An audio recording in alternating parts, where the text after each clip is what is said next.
Good morning and welcome back to Sunshine and Square Feet, the show where we talk about the real deal of living the good life here in the villages. It is Sunday, February 1st, 2026. And it is a beautiful morning out there. It certainly is. And today we are tackling a subject that has been the talk of the town squares for a while now. I mean, we've seen the construction, we've seen the test vehicles creeping around. But today we're diving deep into the reality of it. We're talking about the driverless revolution happening right in our own driveways. Finally. It feels like we've been watching this pot boil for a few years now, doesn't it? Oh, yeah. But looking at the new routes opening up this month, I think it's safe to say the water is officially hot. It is. But I have to be honest with you. When I see those cars, you know, the ones with the spinning gadgets on the roof, cruising down Buena Vista, part of me thinks that is the future. Right. And the other part thinks, I hope that robot knows that golf cart in the left lane has had its blinker on since 1999. That is the genuine village's fear right there. And that's exactly what we need to unpack today. Yeah. Because this isn't just about cool tech or, showing off to the grandkids. This is about whether these things can actually handle the chaos of our roads. Right. And more importantly, whether they can help us stay independent when our own eyes start to play tricks on us at night. That's the big one. Independence. You know, we joke about the bad parking jobs at the squares, but there is a really serious side to this. I was talking to a neighbor yesterday, sharp as a tack, plays pickleball 3 times a week, but he admitted to me that he's stopped driving after dusk. Oh. He just doesn't trust his reaction time anymore. And he sounded defeated, like he was losing a piece of his freedom. It's heartbreaking, isn't it? It's a kind of a silent crisis. We all move here for the lifestyle, for the fun. Exactly. But the moment you hand over the keys, your world just shrinks. You go from being a resident of the villages to being a resident of your living room. You've got it. So the promise of these autonomous vehicles, these robotaxis, is that they give us the keys back. But I'm skeptical. Okay. Is this actually a solution for getting my neighbor to his cardiologist at the hospital without, high blood pressure? Or is it just a glorified bus service that only goes where it wants to go? No, it's definitely not a bus service. The model that's been rolling out, and we saw this starting way back with the early Voyage pilots, is door-to-door. Door-to-door. The whole point is that it functions like your own private car. You summon it, it comes to your villa, and it takes you exactly where you need to go. So not just a joyride to the square? No, we are talking about essential services. So the hospital? Because we all know what the parking situation is like at the regional hospital during snowbird season. It's a combat sport. It absolutely is. And that's the beauty of this. The vehicle drops you right at the front door, and then it goes away. You don't circle the lot for 20 minutes. Huh. It services the hospital, the specialized clinics across the street, and yes, it gets you to Lake-Sumter Landing for happy hour so you don't have to worry about that second glass of wine. Okay, that sounds great in theory, but let's talk about the interface. My neighbor, the one I mentioned, he hates his smartphone. Right. A lot of people do. He uses it to call his kids and check the weather. And that is about it. If he has to learn to code or navigate a complex menu just to get a gallon of milk, he's not going to use it. That's a massive misconception, and frankly, the developers, they figured that out years ago. Did they? Oh, absolutely. They aren't designing these apps for teenagers in Silicon Valley, they're designing them for us.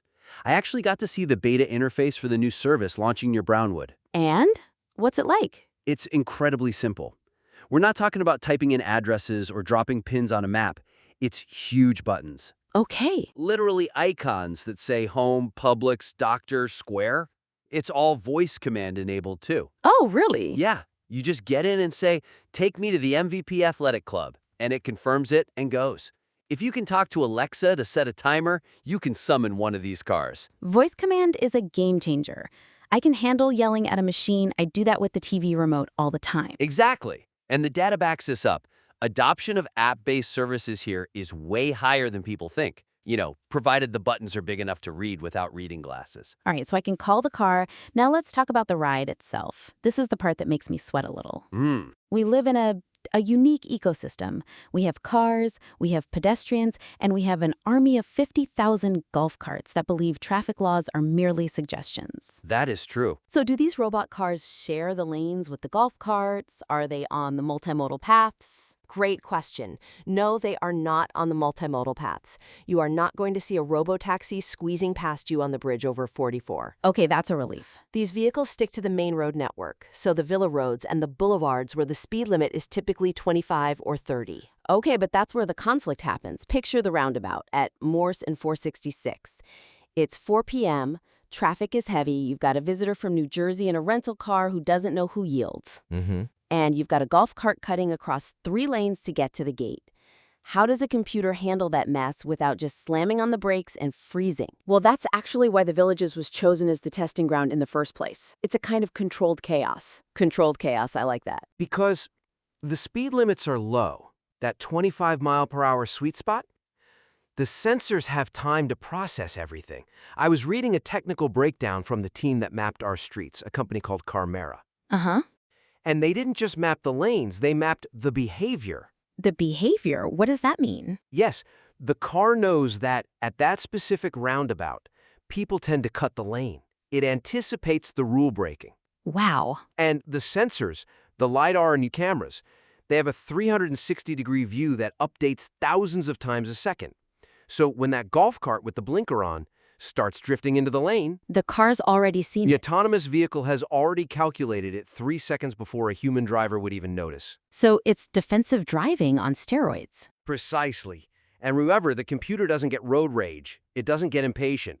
It just slows down, lets the chaotic golf cart pass, and keeps moving. I suppose that's the little tank idea I've heard about. That's the phrase. I was chatting with the folks over at Accurso Auto Repair in Oxford, and they see everything that happens on these roads, and they call these AVs little tanks. A little tank. Not because they're heavy, but because they are built to be so robust. They're just covered in sensors. They're the most aware thing on the road. It's funny you mention a Curso. When you think about a mechanic calling a car a tank, that's usually a compliment. But let's play devil's advocate. Go for it.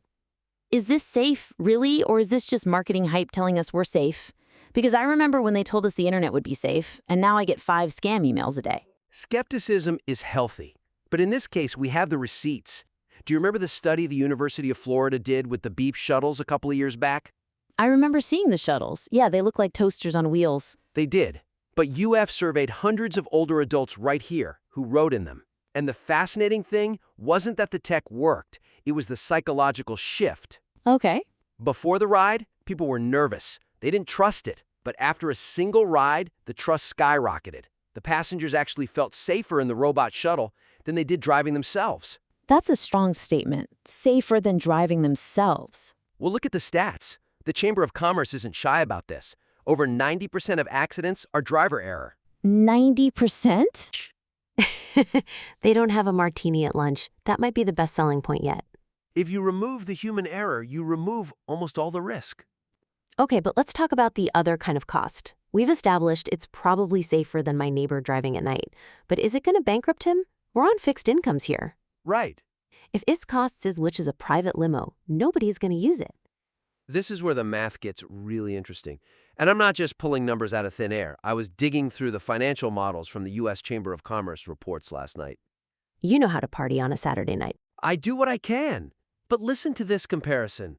If you own a regular gas car, you're paying for insurance, gas, tires, oil changes, the car itself depreciating in your driveway. All of it, yeah. That costs you roughly 59 cents for every mile you drive. Okay, 59 cents a mile. That sounds about right. The estimated cost for a shared autonomous ride? About 21 cents per mile. 21 cents. Hold on. Is that a theoretical 21 cents, or is that the real price? Because we all know Uber and Lyft have surge pricing. If it's raining or if a show just let out at the Savannah Center, is that 21 cents going to turn into $5? That is the risk with private rideshare companies, sure. But the model here is slightly different because of the efficiency. The biggest cost in an Uber is the human driver. Right, you have to pay them. You have to pay them a wage. With an AV, that cost is zero. So even with surge pricing during peak times, the baseline is so much lower. that it's hard to imagine it ever exceeding the cost of owning a car. So if I do the math, if I have my golf cart for the trip to the pool, and I use this robo-taxi for the grocery store and the doctor, do I even need a sedan in the garage anymore? That is the exact question Seco Energy posed recently, and they think the answer is no. Really? Imagine getting rid of that car payment, the insurance premium, the registration fees. You keep the golf cart for fun, and you use the app for the heavy lifting. It could save a household thousands of dollars a year. That's significant. But who's paying for the infrastructure? I mean, I see these sensors going up on traffic lights, I see the road work. Is that coming out of our amenity fees? Well, Is the developer footing the bill, or are we, the taxpayers, subsidizing a private company?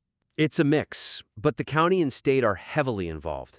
I was looking at the long-term transit roadmap, the MPO plan, and it's fascinating. Okay. They have lined up fully funded projects specifically for intelligent transportation systems.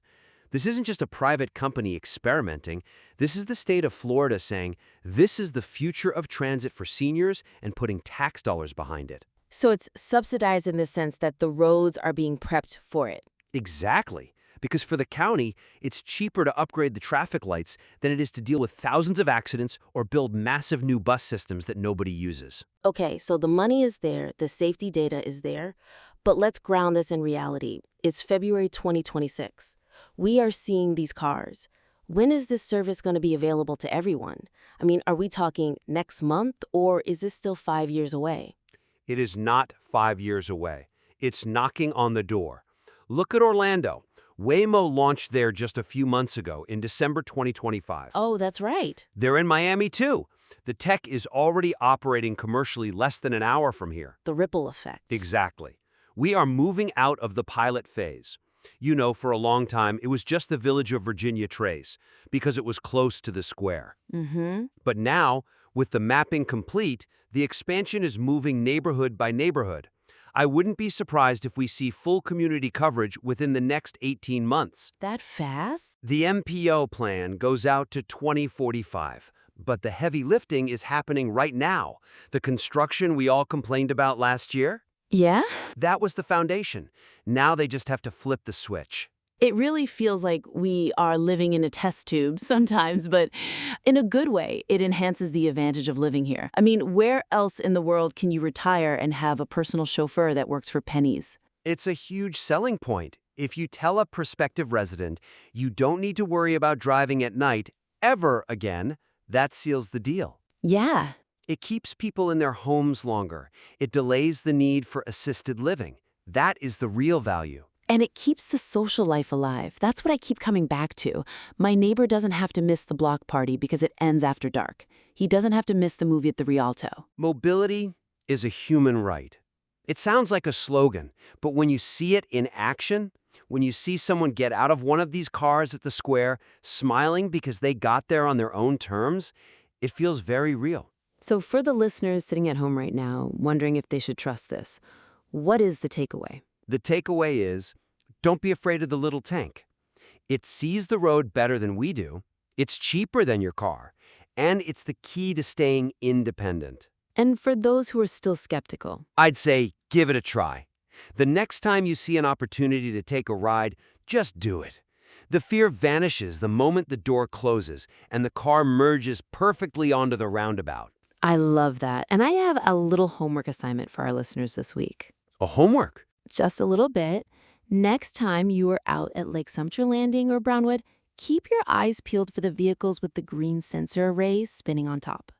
Okay. Those are the ones mapping the new routes. If you see one, snap a picture and tag us, or just give the safety driver inside a wave. They are paving the way for us to stay on the road a lot longer. Embrace the safety driver. I like it. Well, that is all the time we have for this week. It's safer, it's cheaper, and it keeps us moving. That really is the definition of the sunshine and square feet lifestyle. Couldn't have said it better myself. Thank you so much for listening to Sunshine and Square Feet. We look forward to seeing you on the next show.